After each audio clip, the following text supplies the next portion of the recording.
Welcome to the fitting video for the Fullstop Security Gemini twin axle wheel lock for caravans and trailers. First, we will go through the contents of the package. Gemini twin axle wheel lock. Locking portions. 1mm spacer rings. 3mm hex key. Set of keys. 19mm wheel wrench adapter. M12 standard receiver wheel bolts. M12 long receiver wheel bolts. Before the product can be used, two neighbouring wheels must each have an existing wheel bolt removed and replaced with receiver wheel bolts.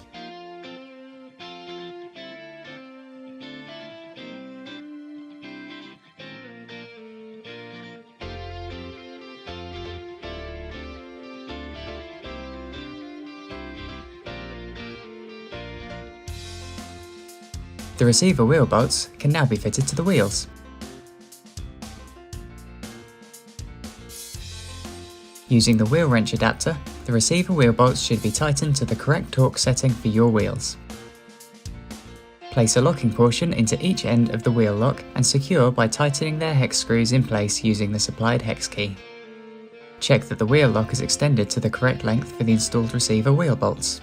If adjustment is required, the wheel lock can be extended or shortened by twisting the inner tube in the respective direction as shown by the printed plus and minus symbols. Before using the device, it may be necessary to add spacer rings to ensure that the wheel lock is as tight as possible to the face of the wheels. To check this, guide the locking portions into the receiver wheel bolts as far as they will go. If the wheel lock is tight against the face of the wheels, then no further adjustment is needed. However, if there is a gap, spacer rings must be added. Remove the locking portions from the wheel lock and add the required measure of spacer rings. Return the locking portions to the wheel lock apertures and check the adjusted fit against the face of the wheels. Once satisfied that the wheel lock fits flush to the wheels, the spacer rings can be retained in place by securing the locking portion into the wheel lock. Do this by tightening the locking portion hex screw as before. The Gemini twin axle wheel lock is now ready for use.